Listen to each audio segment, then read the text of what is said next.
And of course, the big main event.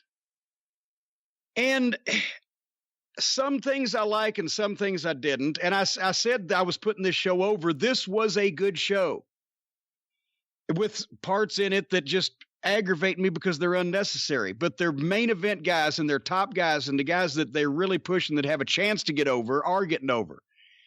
And Jericho and Guevara against Darby Allin and Moxley had a little bit of both. Here's why I didn't like the start, because after Darby Allin's entrance, Moxley's coming through the crowd again. But the inner circle as masked guys jump out of the crowd and attack him and beat him up into the concourse. They've got masks on. They could be anybody from the audience, but Atlas security, nobody tries to intervene. They don't unmask themselves until they get in the concourse. You see on camera the security holding other regular fans back so this pre-planned, supposed unplanned attack can take place. Then they go into the concourse, and Moxley won't stay down. It reminded me of that fucking idiot Vic Grimes on Memphis TV one morning. I had to hit him over the head with a tennis racket as hard as I could 25 fucking times. He wouldn't stay down. And then I screamed at him and made him pay for me a new fucking racket after I'd put knots on his fucking head, because Moxley would not stay down. Too long, too much. I would have gotten a fucking bat or a tire tool to hit this motherfucker, and almost any veteran in the world that I know of, what he just kept coming up, and it got ridiculous.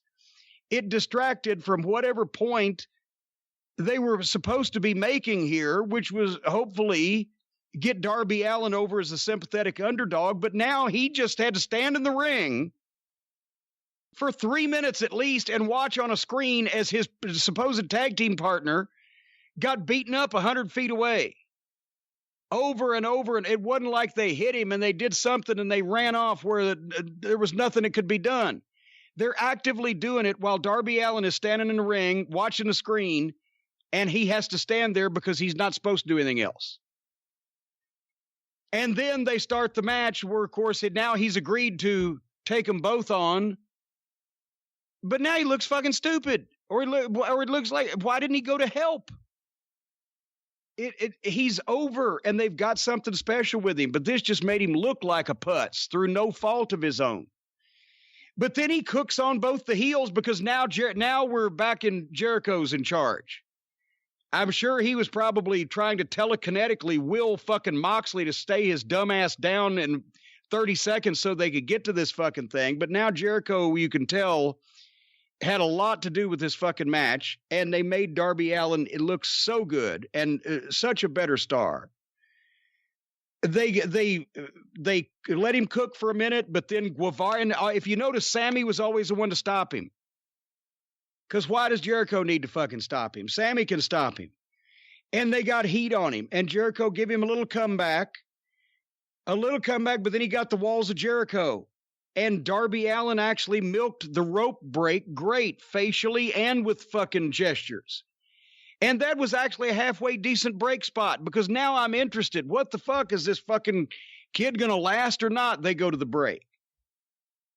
They come back. They continued the heat. Jericho was classic. The fans were getting bleeped. What were they just chanting, fuck you, over and over? Yeah, I didn't know, and I was dying to know what they were saying. I actually still don't know.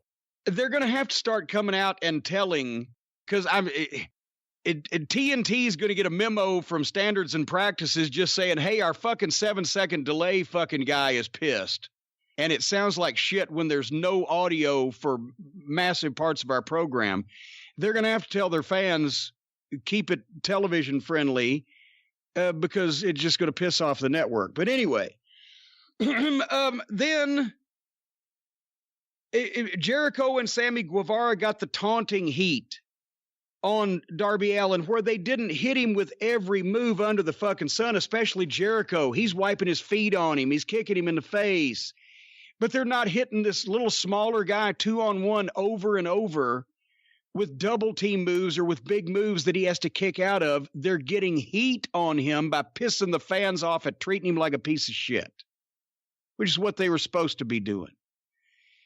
And then also, it's not outrageous that Darby Allin can then make another comeback, because they've kind of given him a break. And finally, suddenly, he does make a big comeback on Jericho, and that's when he hits that great dive where he dives through the ropes and actually hits the guy and knocks him into the fucking rail. Imagine that. And then they stopped him again. I wrote, this is a Jericho masterpiece. Because now each comeback that Darby has is a bigger one. Finally, the big comeback on Guevara, the big dive on all of them, where they splatter on the floor. That didn't come in the first 2 minutes of the match. It came in the last minute or two.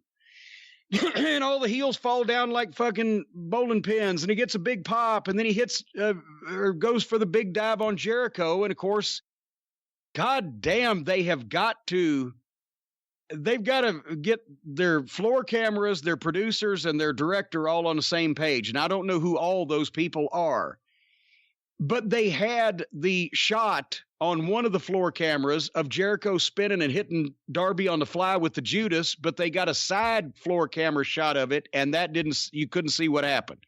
And even Shivani missed it because he was watching the monitor. But anyway, boom, he hits him with the Judas, he tosses him back in, and Sammy Guevara gets the pin because once again, why does Jericho need it? So he's helping Sammy out. And then the heels start posing, and god damn it, here comes this fucking Moxley again. Not bleeding. He's got a chair, and he beats up all the heels and clears the ring before Hager blindsides him. And they fucking all beat him up, and they take him up to the ramp, and they powerbomb him off the fucking stage 10 feet through a table. And I was like, if that motherfucker gets up, I'm going to go find him and run him down. I understand Moxley's supposed to be dangerous, but Jesus Christ, he's working like a fucking road warrior animal. And this was a good show, but with the predominant amounts of heat after the match and comebacks and run-ins and etc., are they getting dangerously close to hot-shotting this early in the run? I know they want to have action happening, but at the same time, you got to gear it back, and don't be busy when you don't have to be busy. So when you need a schmoz, the schmoz is different and is welcomed. But was this close to hot-shotting it? Just constant chaos. I don't think it was hot-shotting it with that audience. Well, but what about the audience they're trying to get on television? Do they want to make them think that, okay, we're going to see this? They set the precedent. We're going to see fucking chaos and schmozzes and heat after and afterbursts in the matches in at least half the segments. And then when they see that for 3 months in a row, what reaches them?